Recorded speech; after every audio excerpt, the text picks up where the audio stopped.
Peter Zaharatos, the owner of Sugar Cube, a dessert and coffee shop in Long Island City, Queens, has recreated company logos, the ruins of the Greek Temple of Apollo, and the Empire State Building, all in chocolate. A violinist turned architect and now a chocolate artist, Mr. Zaharatos, 45, uses his 3D printer to design chocolate molds and plates for specific desserts, complete with moats that catch drizzled syrup and fillings. He lives with his wife, Magda Manounos Zaharatos, 40, who works in marketing, and their 2 children, Alexandra, 4, and Nicholas, 22 months, in Bay Ridge, Brooklyn. Extreme close-up. Normally it's my son who wakes me up shoving a book in my face, or a toy around 6:30. Speech aid. Next thing is the morning coffee. Cup of coffee, it becomes a ritual, it's the thing that my wife and I both have. Without that, we can't speak properly. On the menu, my 4-year-old daughter's normally making the breakfast menu. It'll either be my wife doing her famous pancakes, or my French toast. In the middle of that, I'll be doing maybe 15, 20 minutes of a 3D model test in the software Rhinoceros. Music together, and then I spend some time with my kids, reading, and then drawing, and then we play music together.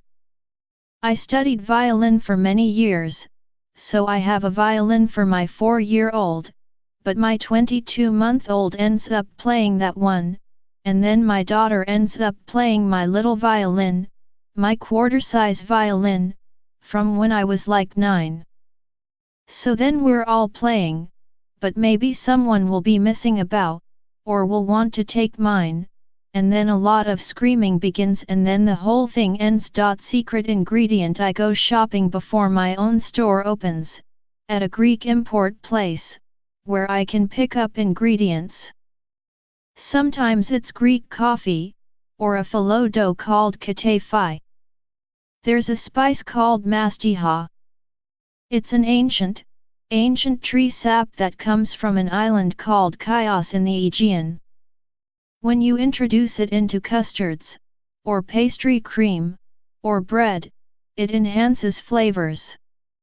That becomes my secret ingredient. Works in progress. I'm also an architect, so I do have some residential projects and design projects that go on in Brooklyn.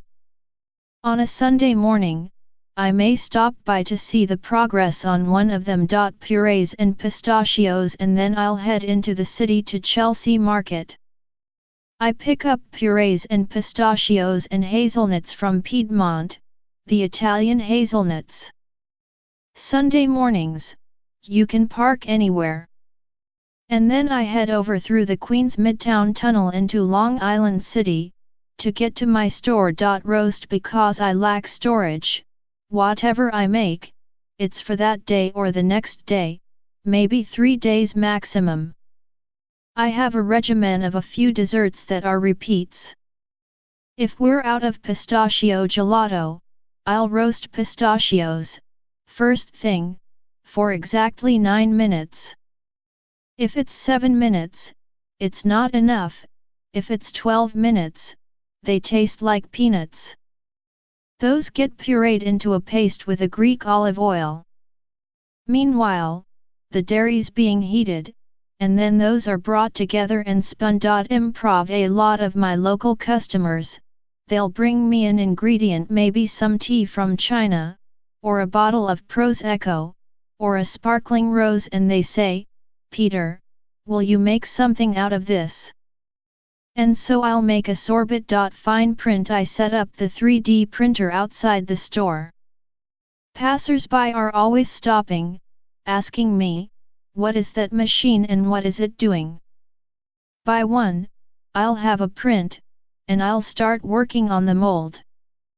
That means immersing the 3D print into a little box that I make out of leftover cardboard, then mixing a food-grade silicone, to make the kind of rubber that's going to release. Protecting the palate. I sometimes don't eat, or forget to eat. If I do eat, it's something that's simple and doesn't mess with my palate.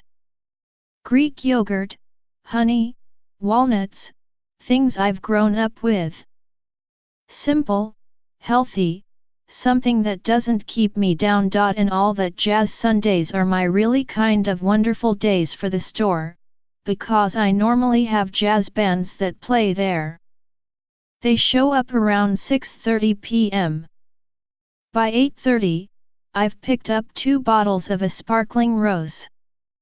I break one open for the band, and then I'll use the second for a last sorbet. By 9, I try to leave. Some light reading, maybe I'll have a glass of wine, and pick up a book on Greek Kabbalah, or the Athenian Navy, and how it relates to democracy.